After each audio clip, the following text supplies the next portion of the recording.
start by going over a brief comparison of the vehicles. You can see the fuel economies posted, types of transmissions and seating options. There's smaller engines in both vehicles and larger, depending on what you want. Both of these are focused as really the best bang for your buck. So the Mustang, in my opinion, is really more race car inspired. Really tight chassis, really low to the ground. You feel all the bumps in the road. Really fun to drive, super fun cars, but tight cabin space, tight headroom. You'll see later in a video, I had a couple of the salesmen get in to show you an example of what it's like to sit inside both cars. Mustang, no doubt, is a beautiful car. This is just a GT, so it has just cloth seats, pretty base, but a lot for the money. Very similar to that is the Challenger. Now, the Challenger is built on a Charger and 300 kind of platform, so it's wide, it's heavy, it eats up most of the bumps in the road without transferring them from the chassis into the cabin, so it makes for a really smooth ride. It's a little heavier car, so it handles very well. They've done a great job with the suspension, and you can see those big 6-piston brakes bring that car to stop really quickly. About 20 horsepower in difference, but where the main difference between these two cars is the low-end torque the Challenger produces makes it an extremely fun ride. Look at that door really quick. If you have to pause the video, take a look at how wide that door is and how deep the window is, making it easier to get in. The trunk is very large in the Challenger, making it nice to throw a few extra bags in there, whereas on the Mustang it's not. Now as I come around the corner, you will see the Mustang's door, that really low window. I'm 6'2", and I have to bend my head, neck, and back to get in.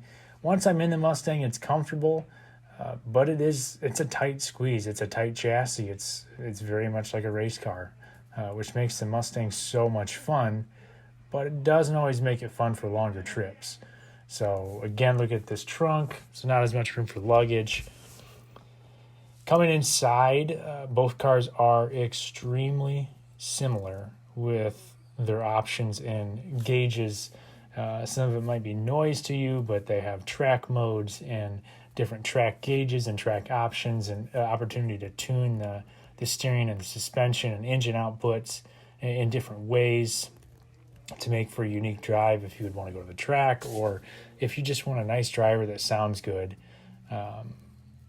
This is a really cool option. Radios are similar. However, I'm going to default and say that Chrysler's radio system is the best on the market.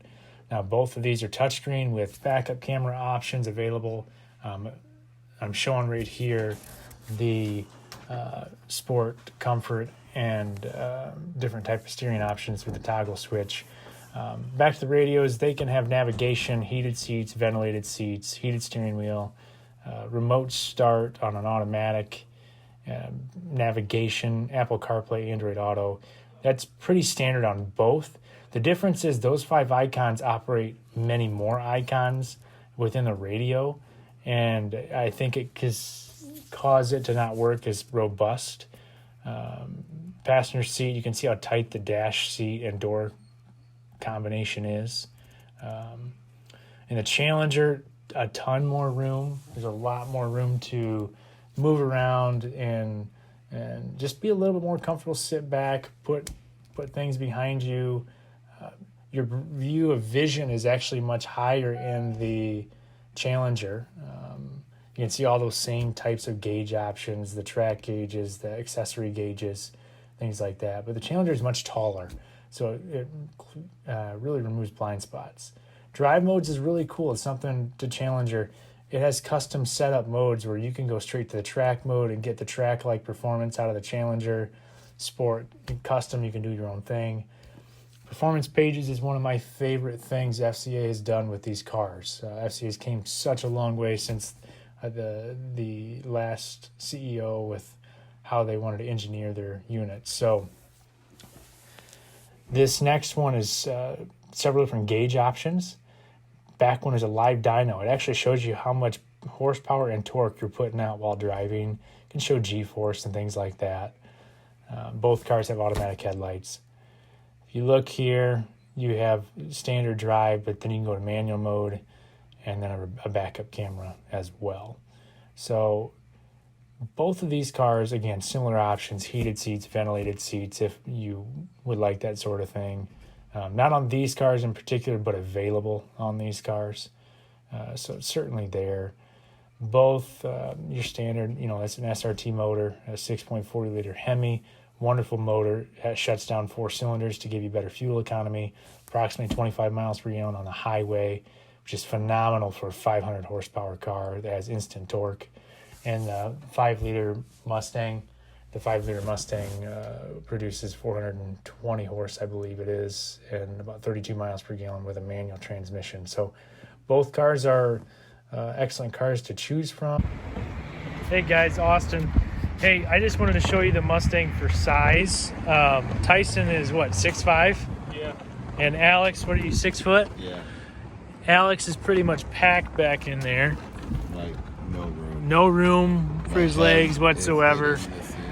Tyson is pretty much close to the dash. So this is going to be one of the comparisons I'm going to give you. I'm going to have these guys go over to the Challenger and do the same thing and show you guys the room in the Challenger. So hold on with us really quick.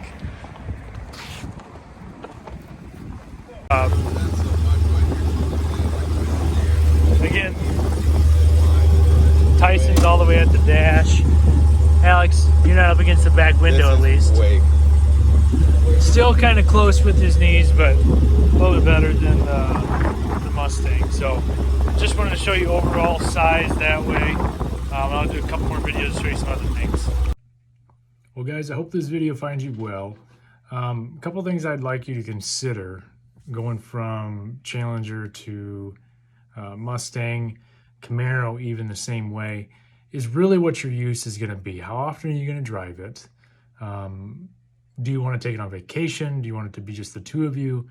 I did the seat comparison video just so you guys would have an idea of size for inside and out, so that you'd understand who you could take with you. The Mustang is really a car for two of you.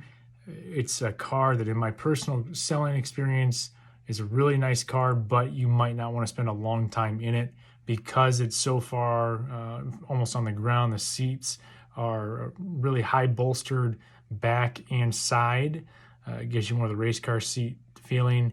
But the Mustang is one of my favorite cars. I'm not going to dog it, but it's just something to consider. Second, on the Challenger, the Challenger is about 500 pounds heavier than the Mustang. Probably a little bit safer as far as crash rating, but at the same time, 500 pounds is going to eat the fuel economy. That's where the difference is. Some questions that I might pose to you is, if you do travel, would you want a power passenger seat? Because that might involve a different package. Maybe you don't need one, but just think long term, if this is a car you want to own until the end of your time, as depressing as that is to say, really consider what your needs are going to be. Do you want leather? Do you want cloth? The Challenger, you can do a 5.7 liter Hemi. You can do a 300 horse 3.6 liter V6. The problem is, in both of those motors, there's not enough savings typically to warrant not going with the Scat Pack. The Scat Pack is known to be the best bang for your buck.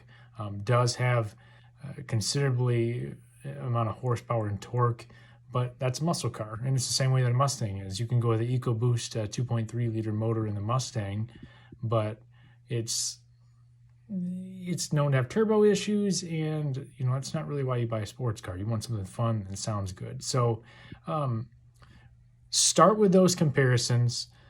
If you want something different, I want to give you a really quick guide on the Camaro. I've had several Camaros as far as in store. I've drove several Camaros. I think the Camaro is a great car. The difference that I would shy anybody away from a Camaro is there is a lot of blind spots, and the interiors are not very robust, in my personal opinion. Kind of clunky to operate. More than anything, they are very short. So unless you are using a convertible Camaro, unless you have a convertible Camaro, I wouldn't really consider even looking at one. The headroom is extremely small. It's made for someone that's 5'4", 5'5", 5'7", 5'8", driving at the most. It's not very comfortable. So keep that in mind. Corvette's another option I throw out there to you, but that's a different ball game. I can give you a slight review on those. I've dealt in that category too. So I hope this helps. Make this a starting point. I'm going to include links to both vehicles in the video, so you can at least have an idea of the price point in which we're looking at. It might be something that's better for you to go new. I checked. There's both new options in a 2020 Mustang and a 2020 Challenger.